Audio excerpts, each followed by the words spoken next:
Bismillahirrahmanirrahim. Alhamdulillahirabbil alamin. Wassalatu wassalam ala asyrafil anbiya'i wal mursalin wa ala alihi wa ashabihi wa azwajihi wa dzurriyyatihi wa atba'ihi ajma'in. Subhanaka la ilma lana illa ma 'allamtana innaka antal alimul hakim. La haula wa la quwwata illa billahil aliyyil azim. Rabbi syrah li sadri wa yassir li amri wahlul 'uqdatam min lisani yafqahu qawli. Allahumma iftah alaina bi futuhil 'arifin bik. Allahumma ja'alna minal ladzina yastami'una al-qawla fayattabi'una ahsana. Allahumma alimna ma jahilna wa anfa'na bima 'allamtana wa zidna 'ilman nafi'a ya rabbal alamin. Rabbi a'udzu bika min hamazati syayatin wa a'udzu bika rabbi an yahdurun wa a'udzu nafsi billahil aliyyil azim. Bismillahi ma sya'allah la yasuqul khaira illallah. Bismillahi ma sya'allah la yasrifu su'a illallah. Bismillahi ma sya'allah ma kana min ni'matin fa minallah. Bismillahi ma sya'allah la haula wa la quwwata illa billah. Wa ba'du. Qala Syekh Musannif rahimahullah ta'ala wa nafa'na bihi wa bi ulumihi fi dharain. Atau dia kata Sayyidina Abu Bakar bukan sahabat, atau ia kata Siti Aisyah isteri Nabi itu ada sekali ia berzina. Subhanallah. Saya jadi kafir ya. Syukur kita Allah Subhanahu Wa Taala limpah kurnia dia, anugerah daripada dia semata, masih beri peluang kepada kita meneruskan kehidupan atas muka bumi dia. Alhamdulillah, syukur kita dapat Islam, mak ayah kita Islam, kita dihukum Islam, dan Allah Ta'ala dengan limpah kurnia dia telah mudahkan kita untuk jadi taat, jauhkan kita pada maksiat. Alhamdulillah, limpah kurnia dia semata berikan hati sanubari kita nak mencari dia, memahami dia, mengenali dia, mendapati dia, mentaati dia, zikir pada dia, tauhidkan dia, membesarkan dia, takzimkan dia, tanzihkan dia daripada sifat kekurangan dan mengisbatkan yakin dia la ilah yang mempunyai segala sifat kesempurnaan. Alhamdulillah, syukur diberi kepada kita kehalubaan minat untuk belajar. Alhamdulillah, diberi kita kelapangan masa, kesihatan tubuh badan, dan kelapangan masa, ada keinginan, kesempatan berada dalam tempat yang mulia, menunaikan ibadat yang mulia, dan dalam cita-cita untuk mencapai maksud yang mulia. Alhamdulillah. Seterusnya kita duk bicara daripada risalah Ridah ini, antara perkara jadi murtad ialah kata dia, satu orang ni dia kata Sayyidina Abu Bakar bukan sahabat.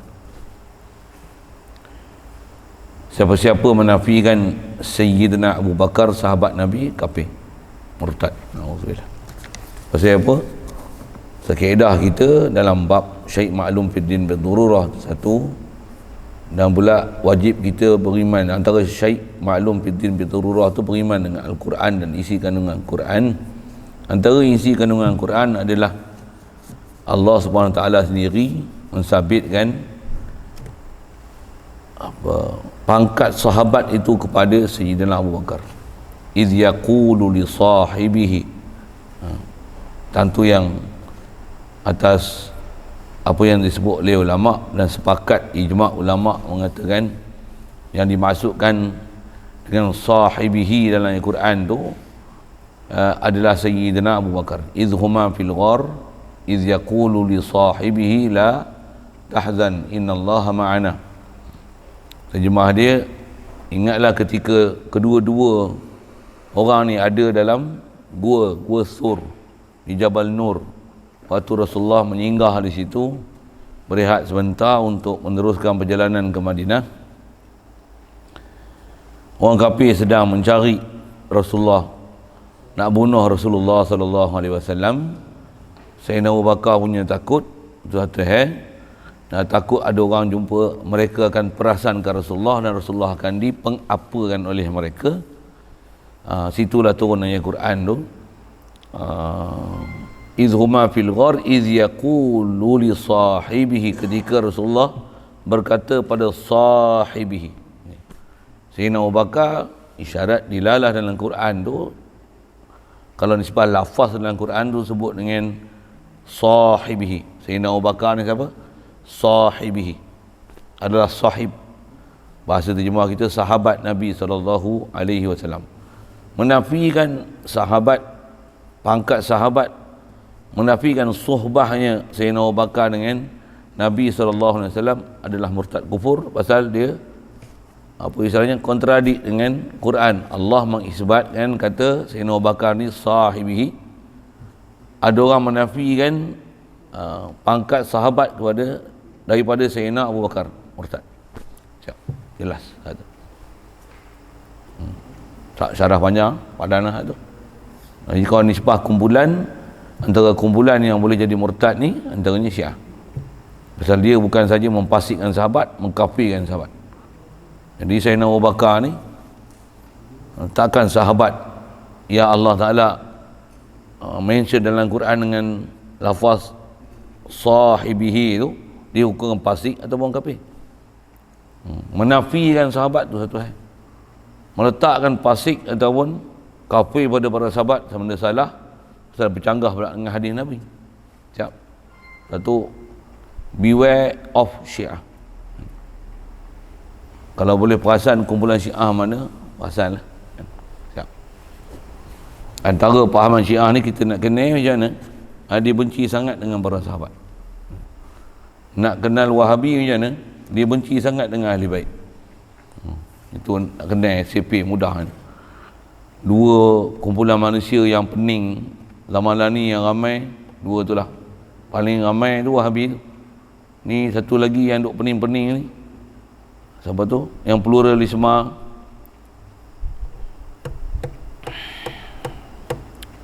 Nak minta ada pengiktirafan gender ketiga, jantina ketiga kan. Pelik-pelik patutnya haram aja kumpulan tu kan. Itulah nak beletiak ni, beletiak lama dah kita kan. Kita orang awam ni bukan tengok macam tu, kita tengok berserabut perut lah. Orang yang duduk dalam bahagian pengurusan ni tak tahu, dia tak rasa berserabut perut ke mana tahu kan. Tak tahu lah kan. Kot dia orang ni tak dapat maklumat kot, dia orang ni tak ada handset kot, pun warak-warak pegang tasbih. Subhanallah wa bihamdihi, subhanallahil azim wa bihamdihi, astaghfirullah. Padan dapat rahmat sekalian alam. Pasal mereka ni duk sentiasa yusabbihuna fil lail wan nahar kan. Sikitlah kita sebut gitu kan. Satu dia tak dapat maklumat ulama itu. Kita yang duk orang awam ni pun duk dengar ni berserabut rasa nak sepak lagi sekali kan. Saya punya bahasa apa? Lompat-lompat lari macam mana? Lompat macam mana? Bagi lutut tu. Kalau boleh kita macam tu lah. Ambil pergi tindakan tu. Pasal Allah, bukan saja salah dari sisi prinsip kemanusiaan, apatah lagi dalam prinsip agama.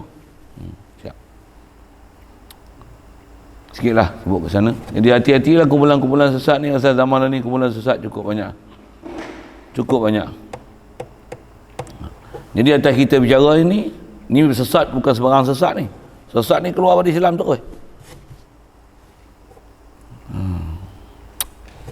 Baik. Kalau panjang lagi, panjang pula. Situ. Kalau Sayyidina Abu Bakar pun tak boleh, sahabat lain macam mana? Sama. Dari sudut tak boleh maki sahabat, memfasikkan sahabat. Bahkan jumhur ulama sebut sahabat adil. Pasal bahkan ijma' ahli sunnah wal jamaah mengatakan sahabat ni, mereka ni Allah Ta'ala puji mereka di atas pangkat radhiyallahu anhum wa radu anhum. Panjang juga kalau sebut syarah-syarah tu, ada benda kita bicara bab akidah, duk baca Juharah tu, Isyadul Jawiyin, macam-macam bab yang kita dah bercara dulu lah kan. Tapi tengok balik lah bab-bab akidah bercara khas itu tu, tentang sahabat, ahli Badar, perang Uhud, Bai'atul Ridwan kan. Istilahnya orang-orang yang muhajirin ansar, walladzina taba'uhum bi ihsanin radhiyallahu anhum wa radu anhu. Nisbah kesediaan Allah Ta'ala sediakan wa'adalahum jannatin tajri tahtahal anhar. Allah Ta'ala sediakan syurga. Siapa kita nak petikai dia mah? Situlah. Tu sahabat. Hati-hatilah. Jadi dengan bahasa dia, beware of them man. Beware of ni, tahu je kumpulan ni, tu asal duk pergi dengar lah perkataan mereka. Saya takut-takut kita yang tak reti dan tak ada kayu ukur ni, ada perkataan mereka nanti yang kita akan jadi terpengaruh. Yang tu masalah ni. Sebab kita tak ada kayu ukur. Kalau kita ada kayu ukur, kita tak terpengaruh. Cuma dengar, saya sebut, kalau dengar tu boleh jadi baran pula. Memang ikut tak ikut lah, tapi ngajak balon tu. Yang tu kalau orang faham, orang tak faham, kalau betul juga dia orang kata tu. Kacau lah itu. Allah. Satu atas nasihat tu tegur ulama kita, jangan bermain di halaman mereka. Sama ada halaman tu halaman rumah dia ataupun halaman tu laman web ke, mana ada website apa lagi Instagram, WhatsApp group, Facebook yang kumpulan-kumpulan tu sepatutnya beware of them. Dalam kumpulan kita Ahli Sunnah wal Jamaah ni pun kadang tengok dah ada juga orang kata apa, perbalahan. Bila ada benda yang kita tak faham tu, nak tak selesaikan mengikut prinsip disiplin ilmu kita, apatah lagi pergi tengok kumpulan yang sesat barat tu, lagi tengok. Sikit nasihat gitulah. Allah tahu nak kata apa, zaman lah ni memang zaman fitnah besar, fitnah macam-macam fitnah. Baik, yang tu Sayyidina Abu Bakar. Lagi ataupun dia kata Sayyidatina Aisyah ni, siapa Sayyidatina Aisyah ni? Bahasa kita sebut Siti ya. Siti Aisyah ni, yang isteri Nabi ni, pernah sekali dia berzina. Salah besar. Kenapa? Pasal antara isi kandungan Quran pernah turun 10 ayat sekaligus dalam surah An-Nur. Laula iz ja'u alaihim bi arba'ati syuhada. Apa perkataan dia? La tahsaban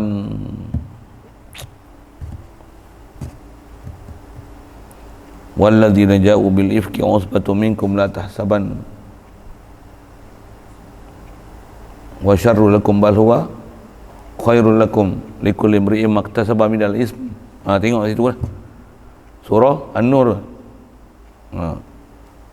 Cerita apa? Cerita mengenai turunnya ayat Quran yang memang pernah berlaku tuduhan, kata Sayyidatina Aisyah ni berzina. Yang membersihkan daripada zina tu ialah Allah Ta'ala sendiri dengan turunkan ayat Quran. Yang ayat Quran tu datang bersama dengan tu persyariatan siapa yang menuduh zina tanpa datang 4 saksi hendaklah disebat 80 kali. Saya lalu sebut itu. Sebab nuzul Quran apa panjang sebut itu. Tapi atas kita bicara bab akidah ni macam mana? Jadi memang wajib i'tiqad berdasarkan nas Quran qat'i, subut dan dilalah dia. Memang Sayyidatina Aisyah bersih daripada perbuatan yang terkutuk itu. Allah sendiri yang bersihkan dia daripada perbuatan itu. Habis-habis kita yang mangkuk ayun ni kata dia sabit kata perbuatan yang jahat tu. Murtad. Jadi nak sebut prinsip apa?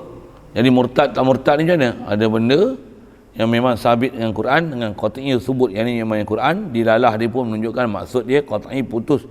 Tak ada seorang khilaf di kalangan ulama mengenai martabat sahabat kepada Sayyidina Abu Bakar dan bersihnya Sayyidatina Aisyah daripada tuduhan yang sangat keji ni pada diri beliau.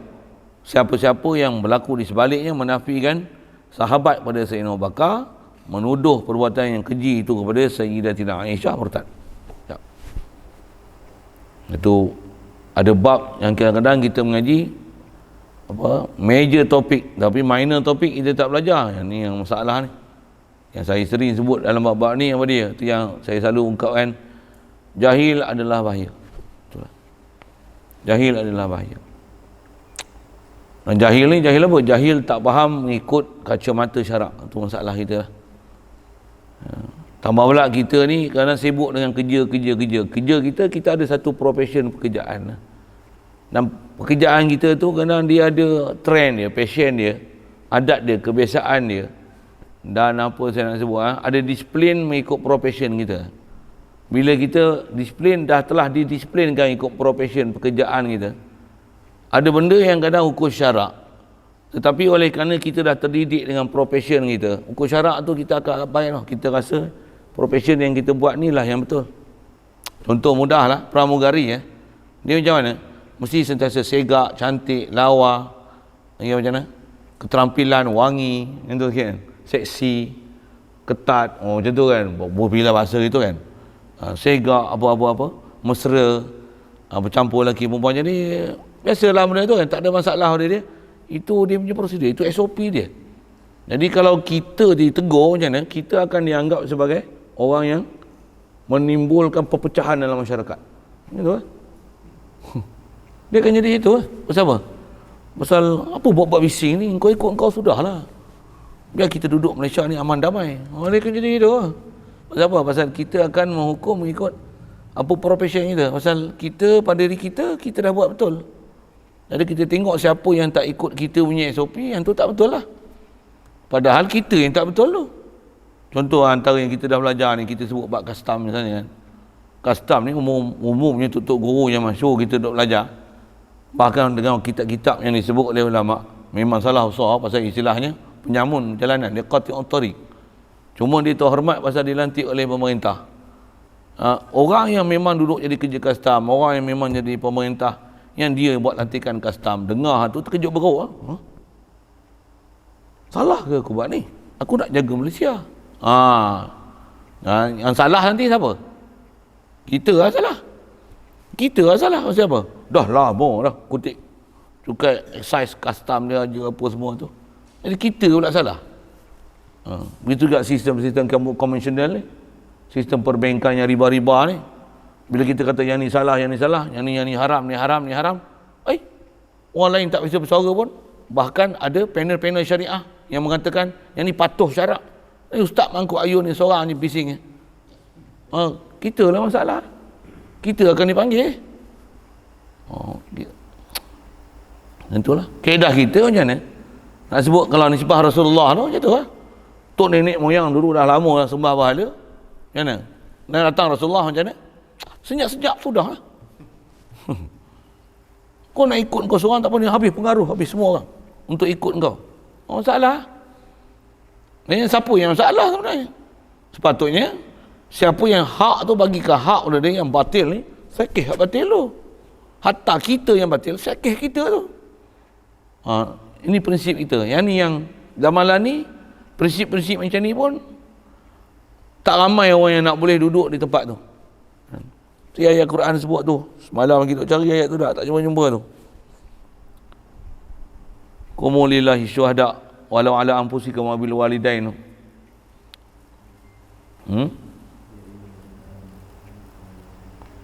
Kunu qawwamina bil qisti syuhada. Ya ayyuhallazina amanu qumu qawwamin. Jadilah kamu orang yang menegakkan bisyuhada. Penyaksian tu mesti saksi betul-betul lah siapa yang hak, siapa batil. Kalau kita yang merepet macam mana? Walau ala anfusikum, sekalipun penyaksian kita tu mudarat atas diri kita. Memang aku ni jahat, memang aku tak semayang, contoh, memang aku bodoh, memang aku tak mengaji, memang aku tak kerti. Dah tak kerti, kau ikutlah orang yang kerti. Macam mana kau tak kerti, kau nak bagi panduan pada orang yang kerti? Istilahnya si buta nak menunjuk jalan kepada orang yang celik. Si buta nak menunjuk jalan kepada si celik. Mana mungkin? How can it be like that? Impossible. Habis suruh renung sikit kan? Kalau orang buta pula, bukan saja buta, yang buta nak menunjukkan jalan pada orang celik, ni bukan buka mata saja, tapi siap buta mata hati sekali. Lagi macam mana nak tunjuk jalan pada orang yang celik mata hati? Inilah zaman-zaman yang mencabar zaman kita lah ni macam ni. Asal saya nak sebut ialah bila kita tak pernah belajar kayu ukur untuk menilai hak dan batil tu, tambah kita ada profession, apa pula pekerjaan kita tu, kita akan rasa apa yang kita buat tu memang betul pasal kita dah lama dah jadi sedarah daging dah. Kita buat kerja itu, bahkan tak pernah ada orang tegur pun apa yang kita buat. Tadi saya bagi contoh pramugari, memang SOP dia tak pakai tudung lah apa kan. Apa-apa yang duduk bahagian tu. Maksudnya ada bahagian-bahagian yang memang istilahnya yang ni tak pernah ada orang tegur aku, tak pernah orang perbetulkan aku. bila kita perbetulkan dia, jadi masalah. Kita yang betulkan dia tu, yang kita yang jadi masalah. Allah. Satu wajib atas kita pergi belajar, dan belajar ni sampai jadi terpelajar tu bukan terpelajar mengikut kaedah universiti apa kan. Jadi terpelajar ni mesti terpelajar tu celik kenal hak dan batil. Yang benda yang hak ni kita kena kata walaupun mudarat atas diri kita. Ya ayyuhallazina amanu qumu qawwamina bil qisti syuhada walau ala anfusikum awil walidain. Sekalipun mudarat atas diri kamu atau bapak kamu. Kalau bapak kita tak sembahyang kali pun, tengok kena pancung kepala macam mana? Kalau orang tanya, bapak kau sembahyang tak? Kalau sabit kesalahan boleh pancung kepala, bapak kau sembahyang tak? Aku sayang bapak aku. Sayang bapak kita bukan kita memperakukan dia sembahyang sedangkan dia tak sembahyang. Bukan macam tu. Sayang ni biar dia taat kan? Bukan sayang tu membiarkan dia dalam keadaan maksiat. Kalau bagi dia panjang umur tak kena pancung kepala ke lah misalnya gitu.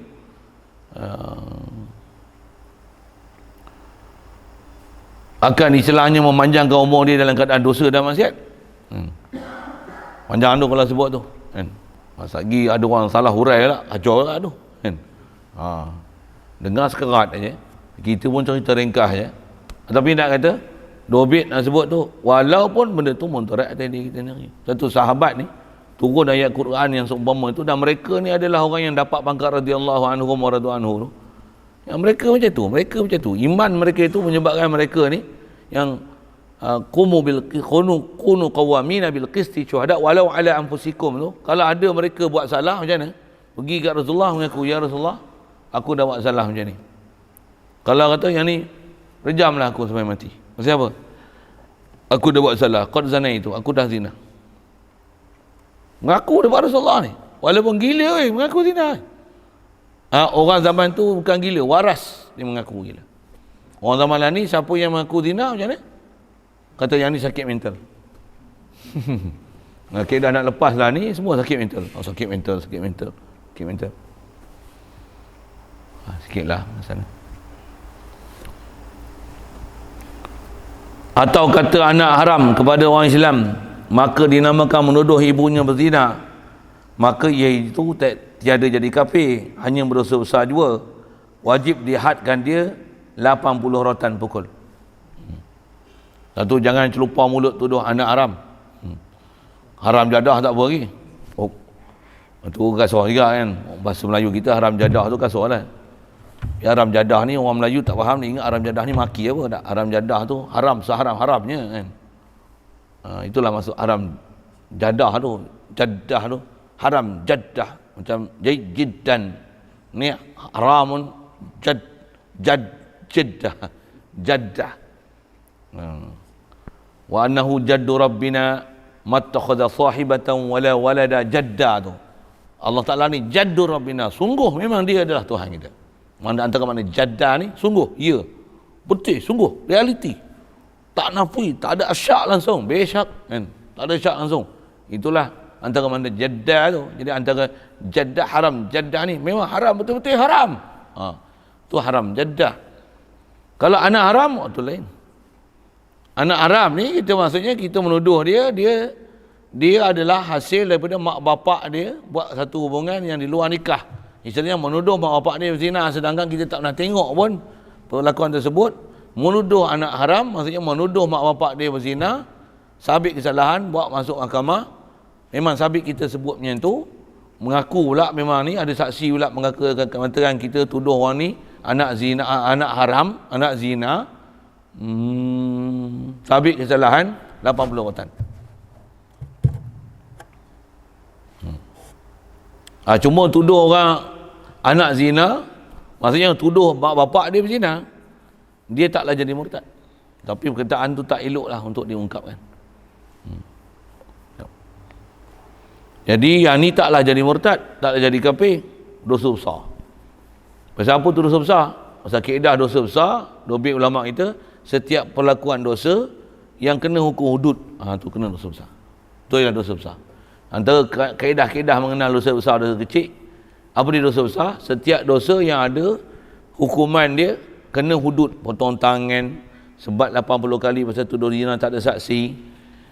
Boleh potong tangan kanan kaki kiri pasal qati' tariq, menyamun di jalan. Berzina boleh sebat 80 kali. Muhsan boleh sampai rejam sampai mati. Tinggal semayang 2 waktu yang tak boleh, yang boleh dijamakkan pun masih tak solat, dosa besar, boleh dipancung kepala. Minum arak boleh sebat 80 rotan hingga pada 80 maksimum. Itu hukum dosa-dosa besar tu. Maksudnya apa? Antara dosa-dosa besar adalah dosa-dosa yang kena hukum hudud. Jadi yang ni menuduh orang atau sebut kata dia ni anak haram. Tuduh anak haram ni dosa besar. Kalau bahasa orang putih panggil apa anak haram ni? Tak tahu. Zaman saya dulu tu kalau cakap kena menampar apa? Bastard.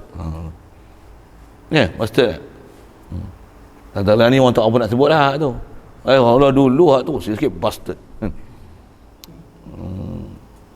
Lah macam lah ni macam orang cerita orang putih tu sikit fuck nak tak apa nak sebut pun segan tunjuk jari apa tu kan.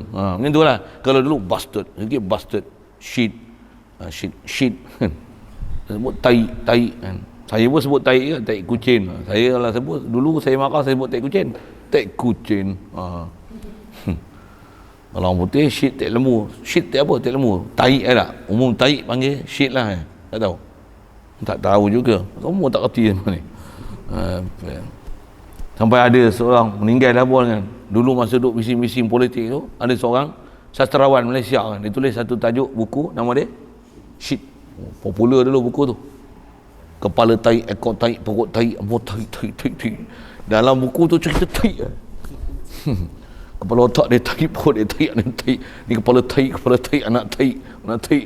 Dia boleh buat buku cerita tai je. Tajuk buku Shit. Cerita tai. Jadi orang yang memang tak betul akidah ni, tak betul perjalanan agama, memang tai, tak boleh pakai tu. Mau tai. Sikitlah bahasa tai tu. Baik. Ataupun dia kata kepada seorang yang buat zalim padanya. Ada orang buat zalim kat kita. Hang buat zalim, aku akan daku. Engkau buat zalim kat aku, nanti Allah Ta'ala buat zalim akan hang pula. Nescaya jadi kafir je. Cerenung sikit, tengok sikit berarti. Macam mana boleh jadi kafir? Pasal kata Allah pun buat zalim. Itu bahaya tu. Satu guna lafaz mentah-mentah faham dengan cara harfiah ni bahaya. Pasal apa? Kata Allah buat zalim. Sedangkan penafian zalim pada Allah Ta'ala tu, Allah Ta'ala sebut dalam Quran, mention macam mana? Wa ma rabbuka bizzallamin lil abid. Wa ma rabbuka bizzallam. Apa maksud wa ma rabbuka bizzallam? Wa ma rabbuka bizzalim lil abid. Tak ada satu apa pun kezaliman yang Allah Ta'ala buat pada hamba dia. Habis dia kata kalau hang buat zalim kat aku, Allah Ta'ala akan buat zalim balik kat hang. Faham zalim tu dia memahamkan, mengiktirafkan Allah zalim. Murtad. Nak cerita apa? Pasal meletakkan zalim pada Allah Ta'ala dan zalim tu dipaham zalim. Murtad. Yang ni yang bahaya, faham ayat-ayat mutasyabihat dengan lafaz, hanya pegang dengan lafaz tu sendiri. Sedangkan atas maksud kita mengaji ilmu balaghah, yang ni dipanggil ayat musyakalah. Gunakan perkataan zalim tu, Allah maksud Allah akan zalimi balik kamu, bukan maksud Allah zalim, tapi Allah akan balas kezaliman yang kamu buat pada aku. Kata huraian macam tu sepatutnya. Tapi yang boleh jadi murtad ni pasal apa? Boleh jadi kufur ni pasal apa? Kerana menisbahkan zalim pada Allah Ta'ala dan memahamkan zalim dan nisbahkan zalim pada Allah Ta'ala tu dengan memegang makna zahir kalimah zalim tu pada Allah Ta'ala, nisbahkan zalim pada Allah Ta'ala. Itu salah. Boleh? Faham kata apa? Yang kalau atas saya duduk bicara bab-bab, duduk bicara bab akidah, ayat-ayat mutasyabihat ni, Wahabi sini lah masalah dia. Duduk faham Allah Ta'ala ada muka, Allah Ta'ala pun merencana, kita pun merencana perancangan Allah lebih baik. Jadi padahal Allah menentu kan. Ada bab-bab yang kalau hanya faham dengan lafaz dan merendahkan martabat Allah Ta'ala sebagai ketuhanan, sebagai Tuhan yang dia sempurna, bahkan meletakkan kezaliman pada Allah Ta'ala, yang ini adalah disiplin yang sangat besar kesalahannya mengikut kaedah ilmu tauhid. Ya, siap. Jadi nak sebut tentu macam mana? Bahaya, salah, pasal menisbahkan Allah Ta'ala zalim. Seumpama ayat tu macam mana? Contohlah kan, ni apa COVID tak habis-habis lagi ni, dah duduk rumah, lockdown apa bulan, setahun lebih dah lockdown. Zalim sungguh. Kalau zalim pemerintah, tak apa, lain hal. Ni zalim siapa? Dia disebahkan zalim tu Allah Ta'ala. Zalim Allah Ta'ala buat kat kita macam ni. Bagi COVID, jangan sebut itu. Allah Ta'ala tak pernah zalim. Yang zalim ni tentang kita yang zalim. Peluang banyak untuk buat taat, tapi tak buat taat, kita lah zalim. Dalam duk mengaji pun tidur lagi, padahal kena buat apa pun. Rasulullah zalim. Siapa dia tu? Allah. Baik. Atau ia kata pada seorang yang telah menjadi akan daku oleh Allah supaya buat zalim akan manusia, nescaya jadi kafir. Ataupun dia kata kat satu orang, dia kata apa? Allah Ta'ala memang jadikan aku ni supaya aku buat zalim kepada manusia. Maksudnya dia mengiktiraf, dia mendakwa dia ni adalah makhluk Allah yang Allah jadikan khas dia ni untuk dia zalimi manusia. Jadi yang ni pun itikadkan Allah Ta'ala buat zalim, tapi bukan direct, tapi indirect. Macam apa? Allah jadikan aku untuk aku ni menzalimi manusia. Jadi siapa yang buat zalim sebenarnya? Allah lah buat zalim.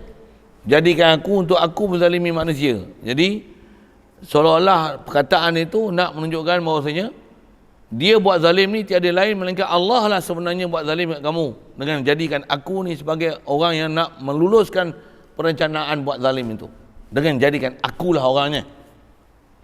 Nah, yang ni kata jadi kufur, jadi murtad, bukan direct tapi indirect perkataan itu. Kufur juga. Na'udzubillah.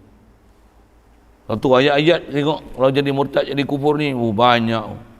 Ini kita baca ni pun nak ujung lah kitab ni pun. Nisbah apa yang disenarai ni, kalau tengok kitab-kitab lain lagi besar, lagi halus, lagi terperinci, dia akan sebutlah disiplin satu-satu apa misal yang kalau kita lalu tu lagi kita akan takut nisbah, takut tergelincirnya kita kepada bab-bab yang boleh menyatukan kufur ni. Alhamdulillah. Itu kaedah kita, kalau ada buat salah mengaku ialah salah, kalau bodoh tu mengaku ialah bodoh, tak reti mengaku ialah tak reti. Begitu juga kalau di sebaliknya, kalau dah reti memang benda tu salah, yang salah mesti dikatakan salah. Ada bab kita dah belajar, saya tak ulang. Ataupun kata dia, tak kala diajak sembahyang, bila ada orang ajak dia sembahyang, dia jawab, hang sembahyang sudahlah, memada bagi aku kalau hang masuk syurga aku tumpang, aku pegang hang masuk bersama-sama hang. Tak mana boleh jadi murtad ni? Menafikan wajib sembahyang, bahkan suruh orang sembahyang yang dia menafikan wajib sembahyang untuk kat dia, yang dia nak tumpang di atas kebaikan orang untuk dia pegang tangan orang masuk syurga, dengan sebab tu dia masuk syurga tumpang orang tu. Jadi isu dia tahu mana ni? Dan dia kata hang seorang je lah sembahyang. Tu. Hang sembahyang sudahlah. Hang sembahyang sudahlah, memada bagi aku. Hang sembahyang ni cukup dah, aku tak payah sembahyang dah. Yang tu jadi murtad. Pasal menafikan wajib sembahyang atas aku. Hang sembahyang dah cukup dah. Aku ni walaupun dia tak sebut aku ni tak payah sembahyang, kalau aku ni tak payah sembahyang, hang sembahyang ni aku tak payah sembahyang tak apa, pasal hang sembahyang dah. Tu memang clear jadi ada benda tersirat nak menunjukkan bahawasanya dia menafikan wajib sembahyang pada diri dia, dengan orang lain sembahyang cukup dah. Seumpama bab sembahyang ni, apa-apa yang bab yang namanya fardu ain atas kita kena mengaji, dia menafikan semua fardu ain yang kena mengaji tu. Benda tu pula Syekh maklum fiddin bidururah. Hang mengaji seorang ni pandai tak apa dah, esok hang pandai ni aku tumpang pandai hang memadah dah, hang kerti bab ilmu tauhid, aku tak kerti tauhid tak apa. Pasal apa? Hang ada. Ui, mana tu? Tu semua tempat-tempat tu bahaya tu. Walaupun tengok sekali lalu macam nak puji orang tu kan. Nak kata dia bagus, tapi dengan sebab kata memada dah, hang mengaji seorang ni padan dah, kami tak payah mengaji. Tapi bukan senang, orang macam hang je boleh mengaji. Kita pun dengar kembang kembang kepala ta'ang, kena beritahu ke dia, hang cakap itu boleh murtad. Bila boleh jadi murtad tu? Bila hang maksud kan kata hang mengaji seorang ni memada, aku ni tak mengaji pun tak apa dah, tak apa dah tu. Masalah tu. Tak apa dah tu bahasa kita, tengok bahasa disebut tu, sudah memada bagi aku tu. Itu masalah dia. Kalau hang masuk syurga, aku tumpang pegang hang masuk bersama-sama. Tu lain hal. So, siap. Nak tengok keyword dia macam mana nak boleh jadi kufur tu. Alhamdulillah. Ataupun dia kata macam ni, bila ajak jomlah kita semayang. Kita apa? Semayang ni tak patut bagi aku. Tungging. Nak tungging tonggek sana. Oh, tungging tonggek. Tak mana boleh jadi murtad tu? Memperolok-olok dengan sebut semayang ni tungging tonggek.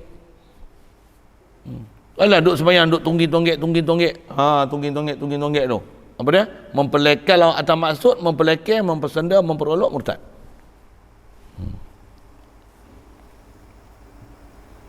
Antara perkataan juga murtad itu tak patut bagi aku. Dia kata semayang ni tak patut bagi aku. Tu masalah.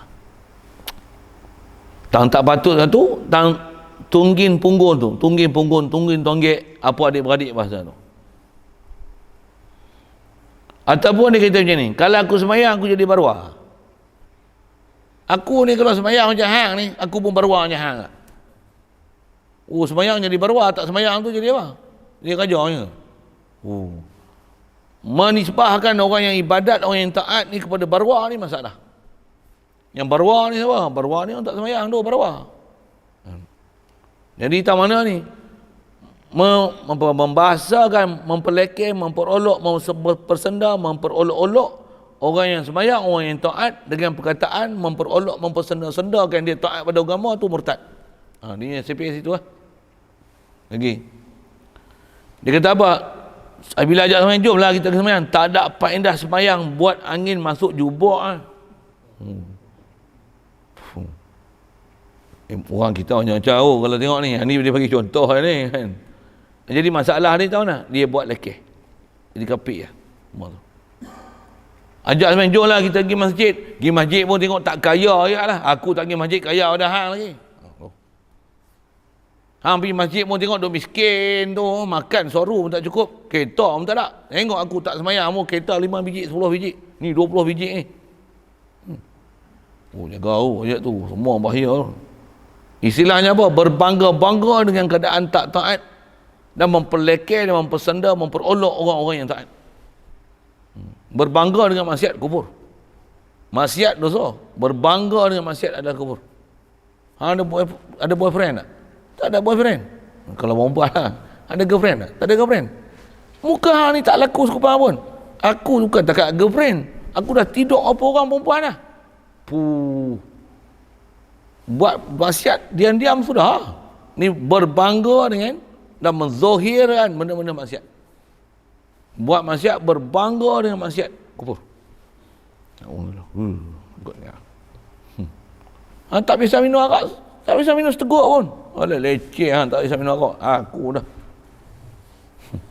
hari-hari macam mencari sejuk lah. Ya tu tempat-tempat tu.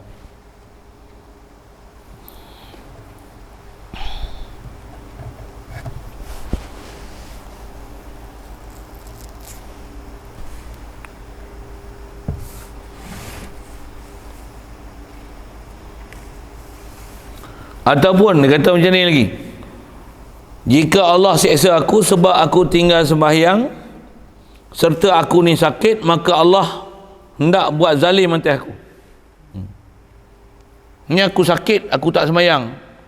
Dengan sebab aku sakit ni aku tak sembahyang, Allah Ta'ala seksa aku pasal aku tak sembahyang masa sakit ni. Memang zalim Allah Ta'ala. Ni bahaya ni. Kaedah kita macam mana? Sakit selagi ada akal wajib solat.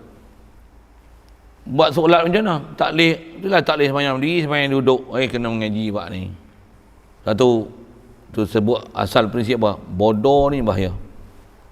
Paling bahaya tahu mana? Dengan sebab bodoh tu, dia akan menafikan apa yang wajib, dia akan mewajibkan apa yang tak wajib, tu menghalalkan yang haram, mengharamkan yang halal, mempelekeh apa yang sepatutnya dibesarkan, membesarkan apa yang sepatutnya dipelekehkan. Itu semua sipir-sipir besar tu dalam bab akidah.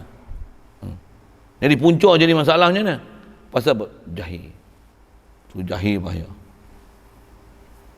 Ilmu cahaya. Dan ilmu cahaya ni ilmu apa? Bukan ilmu masak apa? Ilmu cahaya. Masak pun dah cahaya dah sebenarnya. Kita tak pandai masak, gelap je. Orang pandai masak, apa dah semua jadi. Tak ada apa pun jadi. Kita ada bahan apa tak kerti masak. Sikit lah kan. Tu kata ilmu cahaya. Ilmu cahaya. Tambah ilmu, dalam ilmu agama, memang cahaya besar. Dan tak tahu ni nak cahaya apa esok di akhirat. Allah. Kalau kita perhati tu banyak benda kita kena renung tengok. Besar-besar nak renung tak apa, kena mengaji. Betul lah kalau gitu saya sebut tak silap lah apa, ngaji lama sikit. Ngaji banyak sikit. Kata ngaji banyak, ustaz ngajarlah banyak sikit. Zuhur, duha, boleh, tapi syarat mesti ada. Setiap ngaji hang tulis apa balik yang aku dah ngajak ni. Hantar kat aku personally, PM. Tak apa, aku ngajak pagi, petang, siang, malam. Untuk nak tengok hang pastikan bahawasanya apa yang kita sebut tu hang dengar dan hang tak tidur masa ngaji. Contoh lah kan. Kadang sedap je dia nak buat kita suruh banyak-banyak, ya dia tak mengaji. Saja itu ayat nak tahan diri sikit tu. Situ dulu atau yang mengaku. Soal.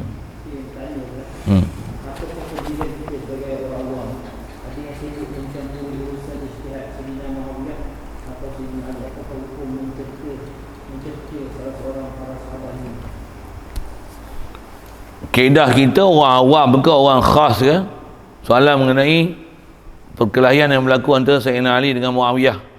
Kaedah kita ulama ahli sunnah wal jamaah apa dia?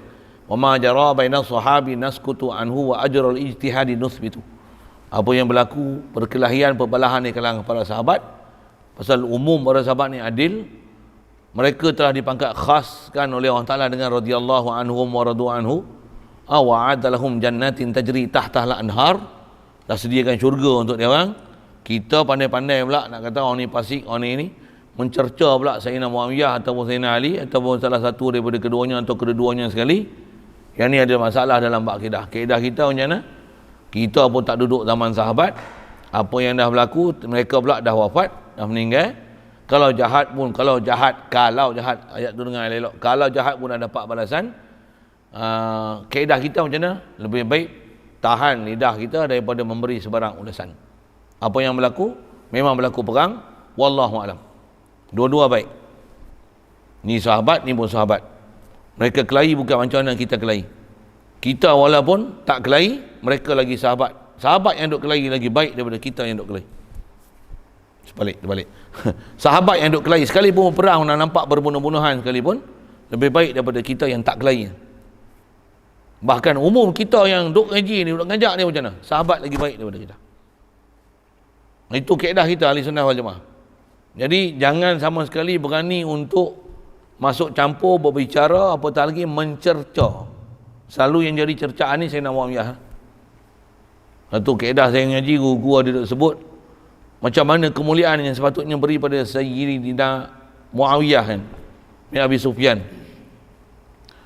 Tak ada kalau ikut sebarang perkataan untuk Islam mencaci. Kita pun tak duduk zaman dia, kita pun tak tahu maklumat sejarah pun, nama pun sejarah, hadis pun, hadis dhaif pun kita petikai, tambah sejarah yang tak ada sanad. Betul tak? Sejarah ada sanad je. Hadasana, riwayat sahih tak sahih. Mana ada disiplin sejarah macam mana disiplin hadis dengan sanad, riwayat dan dirayah, mana ada? Boleh faham saya sebut apa?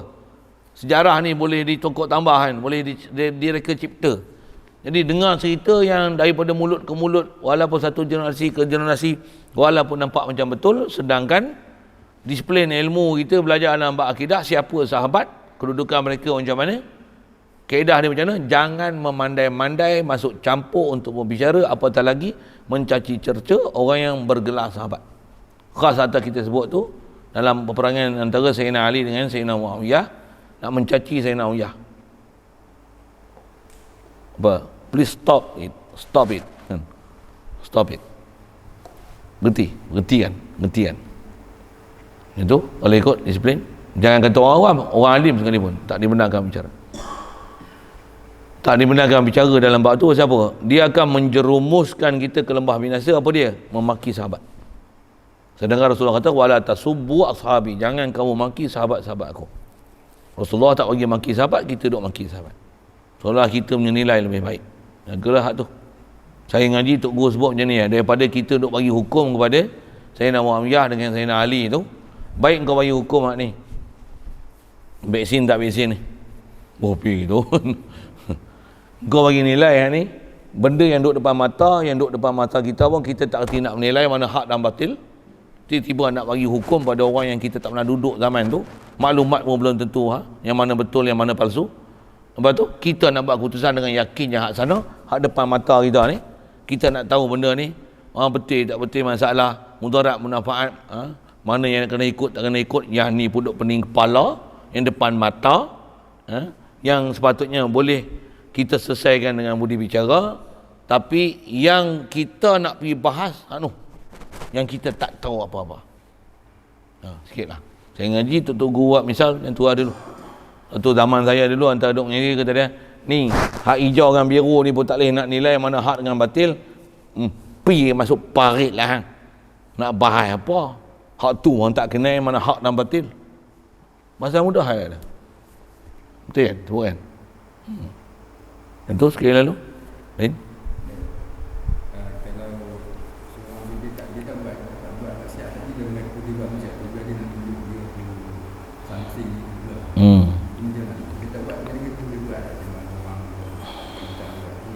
Dia tak buat maksiat tapi mengikrar buat maksiat. Bodoh.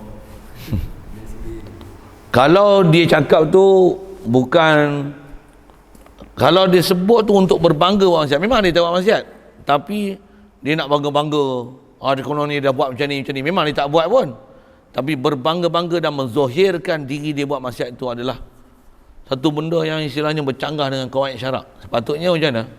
Maksiat bukan hendaklah dibanggakan, melainkan atas prinsip dakwah. Misalnya orang ni pernah minum arak, kita tak pernah minum arak, kita nak pujuk dia minum arak, kata dia, saya dulu pun peminum arak Tegar juga. Macam tu tak apa, bukan untuk masyhurkan kita minum arak apa tak, nak bagi, orang kata apa, bagi pelembut hati dia, kata dia, sehari berapa botol? Tak ada apa-apa lah. Kalau hari satu hari 3 botol tak ada apa. Aku ni pernah sekatan sekali minum 12 botol sehari. Mabuk ni daripada petang sampai pagi esok tu, bukan petang sampai pagi. Takat 3 botol tak apa. Yang tu pun aku boleh tobat, takkan 3 botol tak boleh tobat. Berhenti. Kalau atas misi dakwah macam tu, satu hal lah, tu pun tak bagus juga bohong. Ada orang kata yang tu bohong sunat. Panjang nak sebut tu, saya sebut kalau dia bohong atas maksud macam tu supaya orang tu jadi baik dan insaf, macam tu ada jalan juga untuk dia tak pernah buat maksiat tapi dia mengaku buat maksiat itu. Tapi kalau semata-mata cerita buat maksiat atau nak berbangga-bangga dan bermasyhur kata aku pun pernah buat jahat macam ni, bukan kaedah kita lah memasyhurkan benda-benda yang maksiat ni. Bahkan kaedah kita, benda maksiat ni apa? Diam. Kalau boleh jangan bagi siapa tahu pun. Antara kita dengan Allah Ta'ala je. Tobatlah, mengakulah zalim dengan Allah Ta'ala. Orang yang paling dekat dengan kita pun tak tahu. Itu kira tu.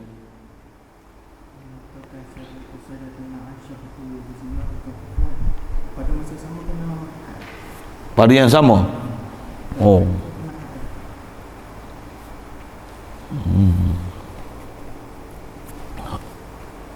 Bagus soalan tu, tapi saya tak ingat hukum tu. Pasal orang dah mati kalau tuduh zina, sabit kesalahan tu, tak boleh jatuh kubur. Adakah kena had? Adakah kena sebat 80 kali pasal tuduh Sayyidina Aisyah berzina? Dia memang keluar perkataan tu, boleh jatuh murtad tu satu hal. Kalau dia masuk Islam balik, adakah dia kena had? Seingat saya yang hukumnya memang ada macam ni. Di atas kata tuduh zina tu 80 kali sebatan. Dia menuduh Sayyidina Aisyah tu berzina, subhanallah.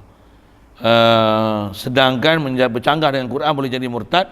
Antara hukum sebat dengan hukum murtad boleh pancung kepala. Abaikan cerita bab masalah sebat tu. Cuma bila dia masuk Islam balik, dengan dia bersyahadah menafikan tu, adakah dengan dia dah sabit menuduh zina kepada Sayyidina Aisyah, tak ada saksi dan kawan tu memang dah meninggal dah, adakah diambil cas juga hukum had? Pasal salah hukum tuduh zina pada orang walaupun dah mati tapi tak ada saksi. Orang tu saya tak ingat masalah tu. Ada bahas tu tapi ngaji lu pun kadang-kadang tidur kat. Ada tu, seingat saya pernah lalu kita tu. Tapi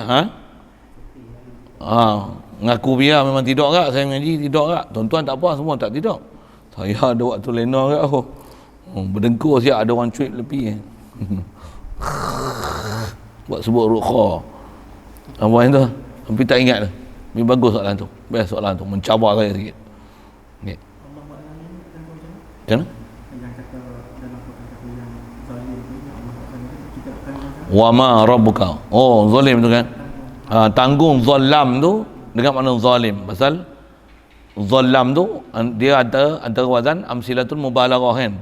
Kalau tengok zahir Quran tu, wa ma rabbuka bizallam, tidaklah Tuhan kamu banyak buat zalim. Kan? Sekali lalu macam mana faham? Tak banyak buat zalim, taklah penzalim. Tapi sikit zalim ada. Itu yang makna zalam tu dengan makna zalim. Wa ma rabbuka bizallam, memang tafsir jalan lain disebut itu. Wa ma rabbuka bizallam ai di buku luar kurungan ai zalim. Maksud zalam dengan makna zalim. Wa ma rabbuka bizalimin. Maksudnya Rabbuk ni Allah, mustahil ada pada dia zalim. Tak. Ada setengah tafsir yang tu. Saya ngaji Tuan Guru Haji Ghazali dulu, memang dia sebut bab tu, memang tafsir jalan lain pun sebut itu, pengalaman ngaji. Dia kata zalam tu, tadi saya sebut sekali lalu macam tu, cuma saya tak bagi penjelasan. Nak tanya saya sebut lah. Antara makna wazan fa'al ni, dia bukan dengan makna mubalaghah, tapi dengan makna nisbah. Kalau dengan makna nisbah, tak payah takwilkan zalam dengan makna zalim. Kalau atas makna nisbah, wa ma rabbuka bizzalam ay wa ma rabbuka mansubun bizulmin. Itu maksud dia. Macam najjar, tukang kayu kan, haddad, tukang besi. Jadi haddad fa'al dengan makna nisbah, dengan makna nisbah, bukan dengan makna ketuk besi banyak kan. Dia wazan fa'al bermakna nisbah, bermakna nisbah. Kalau Allah allamul ghuyub, maksudnya mansubun ilal alim, ila sahibil ilm. Jadi kalau kata wa ma rabbuka bizzallam, wa ma rabbuka mansubun ila zulm. Jadi yang tu tak payah takwil kepada makna zalim, bahkan pakai makna zallam juga, tapi bukan makna mubalaghah, tapi dengan makna mansub, dengan makna nisbah, dengan makna nisbah.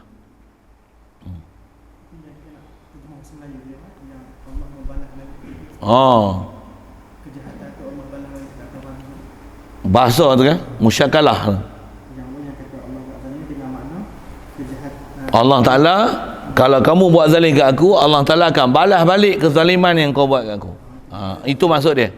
Bukan kalau mu buat zalim kat aku, nanti Allah Ta'ala buat zalim balik kat mu. Allah buat zalim balik kat mu tu, makna zalim tu menisbahkan zalim pada Allah Ta'ala salah.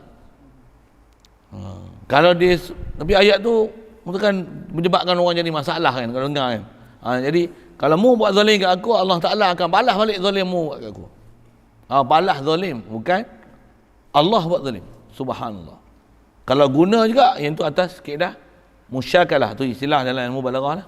Kama tadinu tudanu, ada gunakan lafaz yang sama tapi maksud zalim, orang buat zalim dengan kita, Allah buat zalim dengan mana balas zalim, bukan dengan mana Allah zalim. Okey.